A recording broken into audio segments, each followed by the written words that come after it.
የሚገኝ ፓርት ነው so these ovaries or the gonads they produce what and release the egg cell ስራቸው አንዳነት ምንድነው they produce the egg cells and what the ovaries look the ovaries ያለ they produce the egg cell and it release also ስለዚህ ovaries ስራቸው ምንድነው they produce egg cell ይፈጠሩ ይለቃሉ ጭንጓዎችን ይለቃሉ meaning እዚህ ጋር መታየት ovary በወር አንድ ጊዜ በየ8 ቀኑ እንቁላል ይፈጠርና ወደዚህ ይለቃል ይሄኛው ደግሞ በተራው ደግሞ በዚህ በየ28 ቀኑ ይቀያየራል አንዱ ይካካ አንዱ ይለቃል እንደማለት ነው so they also secrete hormones known as estrogens and progesterone ሁለት ሆርሞኖችን ፕሮዲዩስ ያደርጋል ስለዚህ ኦቫሪ ምን አይነት ስራ ያገኛል ማለት አንደኛ it produces the eggs ብለን ነበረ just it produces the egg ብለናል ሁለተኛ and also it produces hormones known as estrogens and progesterone የሚባሉ ሁለት ሆርሞኖችን ፕሮዲዩስ ያደርጋሉ these two hormones they are known as the main sex hormones in females ናቸው ስለዚህ ኦቫሪው ምን አይነት ስራ አለው ብንባል ሁለት አይነት መሰረታዊ ስራዎችን አሁን እስካሁን ባለው አይተን አንደኛው they produce and release egg cell ብለናል ለወርባታ የሚያገለግለው የኤግ ሴል ከስፐርም ሴል ጋር ተዋህዶ ፕሮዲዩስ የሚደረገውን ኤግ ሴል ፕሮዲዩስ ያደርጋል ሁለተኛ ደግሞ ሆርሞኖችን ፕሮዲዩስ ያደርጋል ኦቫሪው ማለት ነው ኦቫሪ ፕሮዲዩስ የሚያደርጋቸው ሆርሞኖች they are known as the estrogen and the progesterone ይባላሉ these hormones they are known as the main sex hormones in female look ስለዚህ ጥያቄ ላይ the main sex hormones in female ስትባሉ you are to expect to recall the estrogen and the progesterone which are the main sex hormones in females so estrogen was the role it trigger development of female secondary sexual characteristics ስለዚህ ሁለት hormones produce ያደርጋሉ ነበር አንደኛው estrogen ነው ሁለተኛው progesterone ነው estrogen ሚናው ምንድነው ስንል it trigger or it control or it initiate the development of female secondary sexual characteristics and maintain the lining of the reproductive tract የreproductive tract የማህፀኑ just ውጤታማ እንዲሆን ያደርጋል አንድ ሁለተኛው ደግሞ secondary sexual characteristics of female የሴቶች ሁለት ዳግማዊ ጾታዊ ባህሪያት ላይ ጠራናቸው ለምሳሌ እንደ breast development የጡት ማደግ development of hairs in different parts of the body such as armpits በትብቻ አካባቢ ጸጉር ማብቀል ታሰሩትን ጉዳዮች እንዲነሱ ወይም ደግሞ እንዲፈጠሩ የሜንስትሩዋል ሳይክል እንደዚህ ሞር ማስኩላር መሆን የሴቶች የስመጎርመስ ለምንጠራቸው ባህሪዎች እንዲታዩ የሚያደርግ ሆርሞን ነው ኤስትሮጅን ሁለት ፈንክሽኖች አሉት አንደኛው ይሄ secondary sexual characteristics እንዲታዩ ያደርጋል ሁለተኛው ደግሞ the lining of the reproductive tract የመራቢያ ክፍሎቹን just ለእርግዝና ምቹ እንዲሆኑ ያስችላል and also the progesterone thickens the lining of the reproductive tract ይሄ የማህፀን ግድግዳ እንዲሁ ያደርገዋል የማህፀን ግድግዳ ቲክንድ እንዲሆን ያደርገዋል ቲክንድ ሲምስ እንዲወፍር እንዲዳብር ያደርገዋል ለምን እርግዝና ከተከናወነ ጽንሱ እንዲሸከም ያስችለዋል ቲክንድ እንዲወፍር ያደርገዋል ነው and also the reproductive tract in what preparation for pregnancy እርግዝና ምቹ እንዲሆን ያደርገዋል progesterone so adjacent to each ovary is an oviduct each ovary ማለት እዚህ ጋር አንድ ኦቫሪ አለ እዚህኛው ደግሞ ሁለተኛው ኦቫሪ አለ ስለዚህ adjacent each ovary ማለት ከዚህ ጋር adjacent ሆኖ እያንዳንዱ ጋር ምን አለ there is known as an oviduct which is known as fallopian tube oviduct ማለት አንድ አይመስላችሁ fallopian tube ነው ስሙ ስለዚህ በእያንዳንዱ ኦቫሪ ተክል እንደምታዩት እዚህ ጋር ያለውን ፓርት ይሄንን ፓርት ምን እንጠራዋለን known as ይሄኛው ፓርት known as the fallopian tube or oviduct ብለን እንጠራዋለን oviduct እዚህኛው ላይ እንደዚህ የኦቫሪ ነው ከዚህ በኋላ ያለው ፓርት እዚህ አካባቢ ያለው ፓርት known as the oviduct or the fallopian tube ብለን እንጠራዋለን so the adjacent to each ovary is an adjacent to each ovary is an oviduct just as you know ይሄኛው ፓርት ያልኳችሁ ማለት ወይ ነው ይሄ fallopian tube ያልኳችሁ ነው a hollow tube that connects the ovary to the uterus ስለዚህ fallopian tube ወይም ደግሞ oviduct ምንድነው ሳውንባት it connects the ovary look as እንደምታዩት እዚህ ጋር እንደምታዩት ovary አለ ከዩትረስ ይሄው ዩትረስ የሚባለው ክፍል እዚህ ጋር ይታያቸዋል ይሄ ነው ዩትረስ ብሎ የጻፈው ክፍል ስለዚህ ሁለቱ እንዲገናኙ ይሄ እንቁላል የሚመረትበትና ማህፀን እርግዝና የሚከናወንበት ቦታ ኮኔክት እንዲደራረጉ የሚያደርጋቸው እንደ ድልድይ የሚያገለግለው fallopian tube ነው also known as oviduct ብለን እንጠራዋለን as I told you oviduct ማለት እንችላለን both oviducts open onto the uterus both oviduct means እዚህ ጋር አንድ oviduct አለ ይሄው አንዱ እዚህ ጋር oviduct ነው fallopian tube ብያቸዋል እዚህ ጋር ደግሞ ሌላ አንድ oviduct አለ ሁለቱም ወደ ማን ይገናኛሉ they open onto the uterus ይሄው እዚህ ጋር ማህፀን ብለን እንጠራው ወደዚህ ይገናኛል ሁለቱም just ወደ uterus የሚለወጡት ማለት ነው uterus a hollow pear shaped organ just ያው እዚህ እንደምታዩት uterus ያለው ይሄኛው ዋንጫ የሚመስል ወይም ደግሞ ኩባያ የሚመስል ስትራክቸር ያለው ነው the uterine lining consists of a glandular epithelium the uterine lining consists of a glandular epithelium connective tissue and blood vessels so adjacent to each oviduct a hollow tube that connects the ovary to the uterus as I told you so what oviduct or fallopian tube so both oviducts open onto the uterus as I told you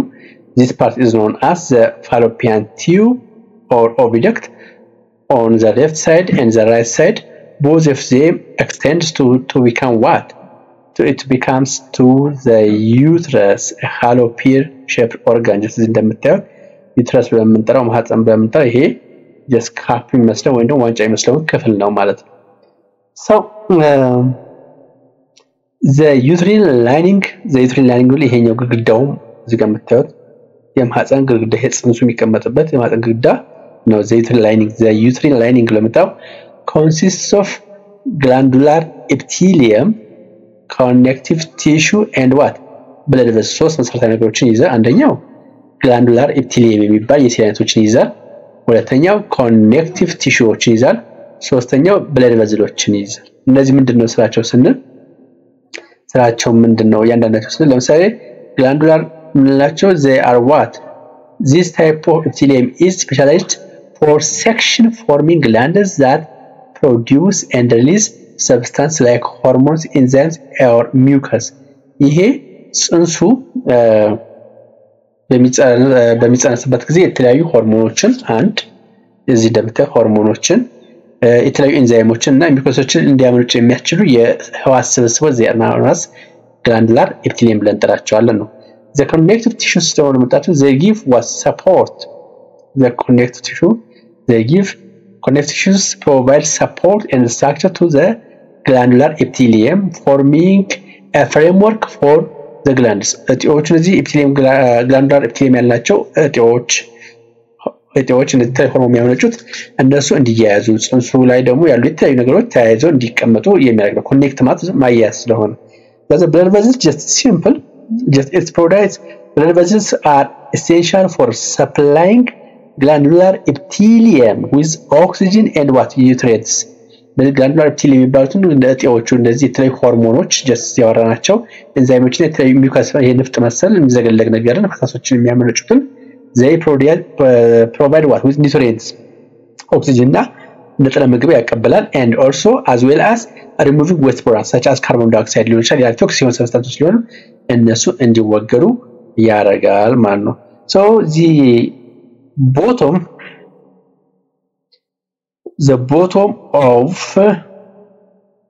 the bottom of the uterus and the bottom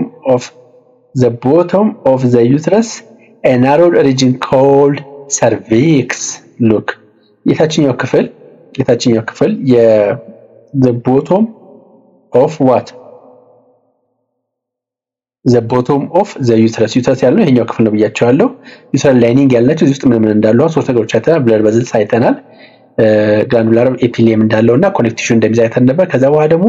ወርታች ስንመጣ እዚህ ጋር አንድ ሌላ ክፍል አለ the narrow bottom means ታችኛው ክፍል of the uterus narrow region called cervix ብለን እንጠራዋለን ይሄው cervix የሚባለው ክፍል ይሄኛው እዚህ ጋር ያለው ክፍል ነው cervix ብለን እንጠራዋለን it opens to what vagina ሰርቪክሱ መጨረሻ ወደምን ይቀየራል እዚህ እንደምታዩት ዲያግራሙ ወደ ቫጃና ይቀየራል ማለት ነው so the vagina which extends from the cervix to the body surface is the organ of intercourse and the birth canal ስለዚህ ይሄ ቫጃና ምንድነው ስራው ስንል it has two roles one is a means of sexual intercourse and also is the birth canal just በመደደር ይባሉት የሚወልዱ ከሆነ ልጅ የሚወለደው በዚህኛው ክፍል ነው ቫጃና ነው ማለት ነው so extremely visible organs of the reproductive organs include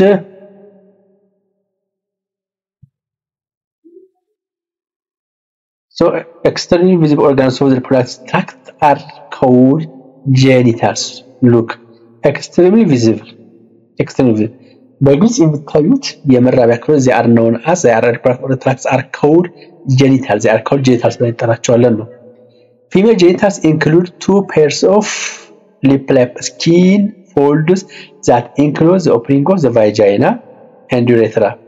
Female genitals include two pairs of lip-like skin ማለት just lip ማለት ከንፈር የሚመስሉ ክፍሎች ማለት ነው ይሄ ምንድነው just the female reproductive organ it might have a structure like this so this type of skin which is found on the left and the right part known as it consists lip-like skin folds that includes the opening of the vagina and urethra and also adipose tissue feels like the thick outer folds the labia majora አሁን የመራቢያ ክፍሎች ስናያቸው just እዚህ አንተ ክፍል ይኖራቸው ላቢያ ማይኖራና ላቢያ ማጆራ የሚባሉ ክፍሎች አሏቸው just እነሱ ሲለማያት ነው በዲያግራም so as I told you before let's talk about some external genitals so adipose tissue fills the thick outer folds known as the labia majora labia majora means it's the part of the female reproductive organ of the genitalia this part have you seen this part is known as labia majora and also it contains erectile tissue and is highly sensitive look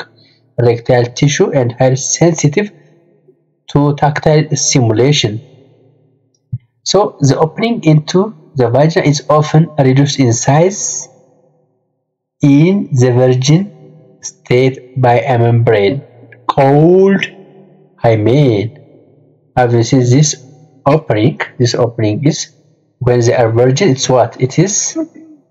reduced in size and also it is covered by a membrane known as hymen although in today's more physically active females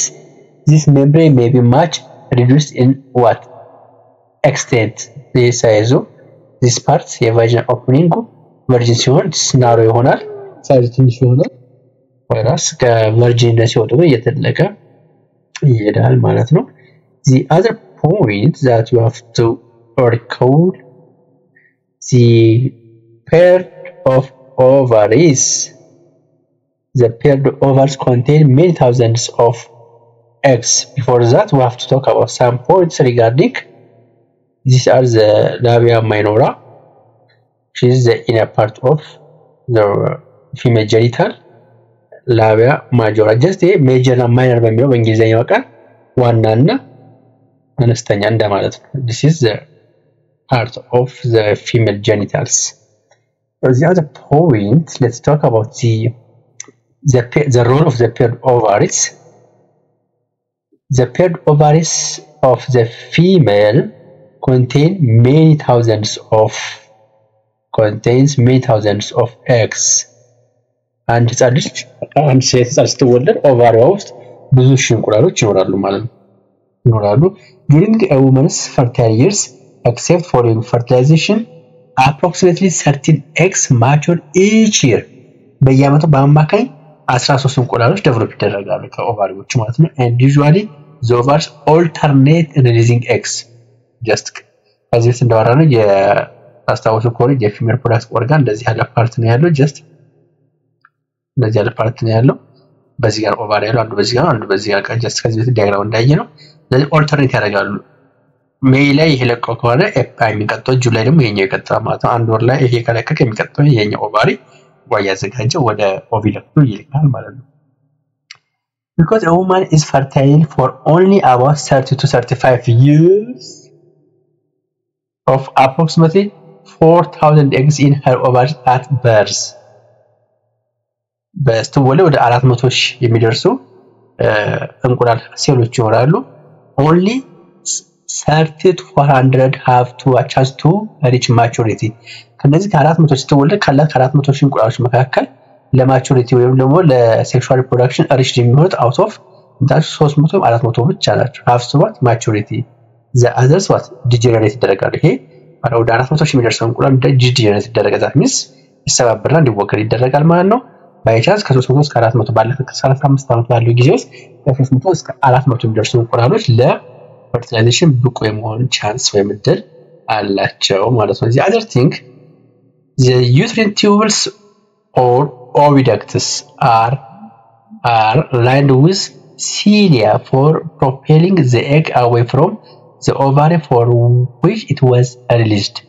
The uterine tubules or oviducts ላይ ተጠራቀም ማለት ካረሳችሁት just have to revise it. revise አድርግላችሁና ይሄኛው ፓርት ማለት ነው ኦቪደክቱ። so እዚህ ጋር እንቁላሉ እዚህ ጋር የሚፈጠረው just as I told you before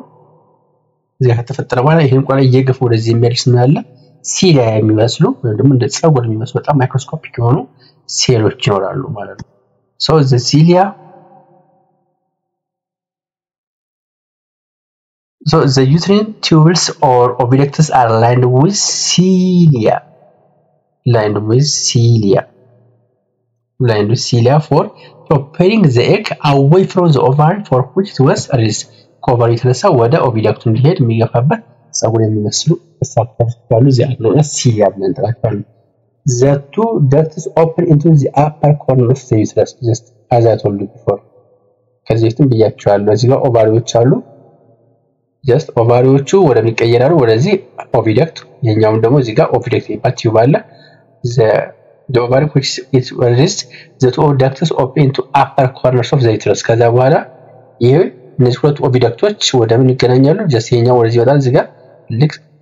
ዩትረስ ወይም ደግሞ ማህፀን የሚባለው ፓርት ይሰራሉ ማለት ነው። or womb is uterus or womb which is specialized for housing the embryo during its what intrauterine existence. ይሄ ወምብ ወይ ማህፀን ብለን የምንጠራው ሰው ተለምዶ ማህፀን ይላል። ማህፀን የሚባለው ይሄኛው ጽንሱ የምትቀመጥበት ክፍል ማለት ነው። ጽንሱ የምትቀመጥበት ክፍል known as the womb or the uterus ብለን እንጠራዋለን which is specialized for housing of the embryo. ጽንሱ የሚቀመጥበት ክፍል ማለት ነው። just which one part ማለት ነው። ይሄ just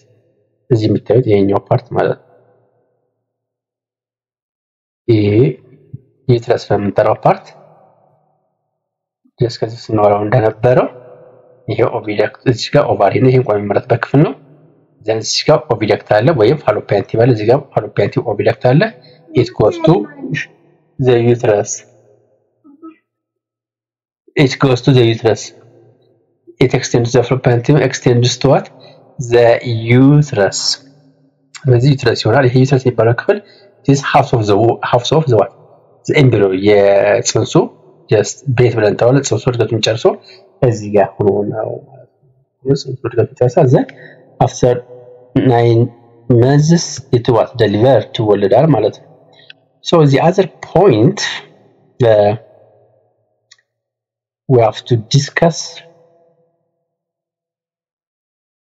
is what okay it's better to talk about it means the womb or the uterus consists of a thick muscular walls ወፍራም ግድግዳ ነው። just 9 ወር ጽንስ የሚሸከም ስለሆነ ወፍራም ግድግዳ ይኖረዋል። and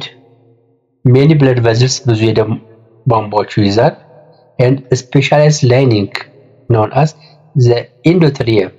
የሚባለው ክፍልም ይዛል ነው። the uterus is designed to hold more than one developing embryo just ይሄ